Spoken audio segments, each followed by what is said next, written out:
Of course, you start hammering as soon as I start recording. Okay. It's February 25th, and this is just an update. Yeah, the yard is still a mud pit. We've asked the contractor if he can go ahead and build the front porch now, just because maybe we can start doing something. Otherwise, everything's on hold till we're done doing what we're doing. There's our living room. See our fancy furniture, and now at least we have a little stove in here. And here is where, if it shows, those ceilings are 9.5 feet high. We pulled down a whole bunch of ceiling tiles, and this framing, you would have thought it was meant to withstand a hurricane. It's going to be a real hassle to pull that framing down. But it'll be really cool and get those ceilings painted white, and they are the tongue and groove. I haven't been able to get the paper off yet, but in Emma's room, this is going to be Emma's room, it's the same thing. And I don't know if you can see it, but it is going to be the tongue and groove when we get all this stuff off. And that'll look pretty neat. And her room, she's lucky, other than this one wall that we already knew had a rot problem because it's the south side. Other than that, all her paneling's intact, which it's the only room in the house so far that I can say that about. So, anyway, and then she's got the only bedroom with 2 windows too. And this, we don't know what this is. It goes up to a floor, a hole in the floor up above. The one I showed before that had a wall covering it up. It had wallpaper on it. So I don't know if this would have been a ladder or what, but we were thinking maybe we just put shelves in here and make it like a little knick-knack thing. I don't know. So that's the latest on Emma's room. And yes, our beautiful living room. Her living room's been put off just because of the bathroom, and the kitchen became such huge priorities. And we are going to be able to switch out the propane stove for a wood stove. And it would be really nice to do that now and to have some heat in here. But since that wall is no longer there, and we want to see about putting the stove in that corner instead of right there, since this is going to be the dining room. And that, all the ceiling tiles are off there. That's only 8.5 feet tall, but you can see it's the tongue and groove. So that's pretty cool. Still need to pull off the sheetrock in here. One thing we found about the exterior walls, and see, that's outside right there. This is just a plank, and on the other side of this plank is siding, and there's nothing between, so the walls are like that thick. That's it. So we're going to pull these down and frame them out and put some insulation in. We want to live in an old house, but we don't want to freeze our butts off 300 days of the year. The bathroom got even more open air today, as you can see, but that whole thing had to come out. It was just disgusting. Everything that's a problem is something somebody else did later. It's not the original house.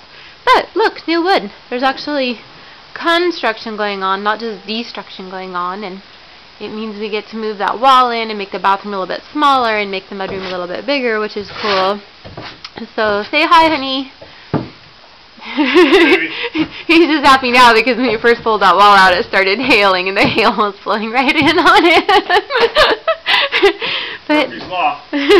But that's going up today, so that's pretty cool, and actually it's given us a chance to rethink a bunch of things.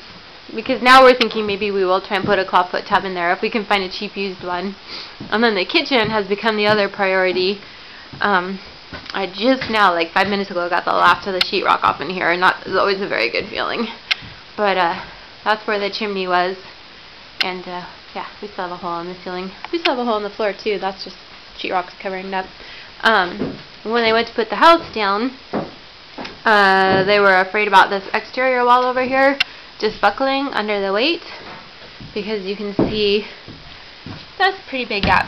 There's my shoe. So yeah, that's a pretty good gap. There was a leak here. This is where the sink was, right here. There was a leak here for God only knows how many years. And this whole wall just moves. This is the exterior wall. It just moves. The floor you can even stand on when we pulled the sink out. I'm standing on new subfloor right now. And just drip, drip, drip, drip, drip, and nobody did anything about it. But again, this is just planks with siding on the other side, so we'll frame that out, get insulation in, make this room a little bit warmer, and heck, we might splurge on a new window too. These things are to hold up the house because when they put the house down they were afraid that wall would buckle, and now we don't know if we can pull them out or not or what, so we're just working around them. And it's all like a big archaeological dig, you know. Who knows what this was. And there's like a dryer vent thing on the outside of the house. You can see where they cut a rectangle out of the siding and put it back in, so I don't know. And then over here there's just little pads of insulation. So is this a door? Because that's kind of weird to have a door that close to a wall. I don't know. Over here, same thing. Door, window, I don't know. This is the world's biggest, hugest door. But again, because we're moving things around now, we get to change that and got to really rethink through what this room will be, because at first I'm thinking, okay, is it an eating nook? Because we had the chimney, but now we don't have the chimney, and so then is it a mudroom or what? But we're making it a little bit bigger. It'll be a combination laundry room with washer and dryer and tub here, or a laundry tub. And then it'll be the pantry, and it'll be where the mud monster, who thinks that rolling in deer poop is a good thing, we'll put a door right in here between the kitchen and the mudroom, and we're actually going to take the front door with all the dripping of all the glass panes and put it there so the light will come through, and then we'll be able to keep that room a little bit cooler, so it'll work for a pantry, and then that's a place where we can cure onions and potatoes and things, so that's kind of cool. And the kitchen has, again, there's that tongue and groove paneling, which I just call it tongue and groove, but all the little thin strips of wood are all nailed down there like crazy. I mean, people did such a crappy job adding onto this house later, but boy, when it came to putting stuff on the ceilings, it was nailed there for good. So it takes a while to get it off. We also have fire damage that runs all the way along that wall, and along that wall, and then that's where the chimney was, and along that wall, and all along that wall. So, I mean, that's almost to the corner again. So, oh my gosh, who knows what happened. But, alright, I think that's enough of an update. We have all kinds of burn piles still going, and we had to park the horse trailer right there because it was so muddy. I got it stuck where I did have it. But, it's all progress, and I think that's enough for now. Hubby, is that enough?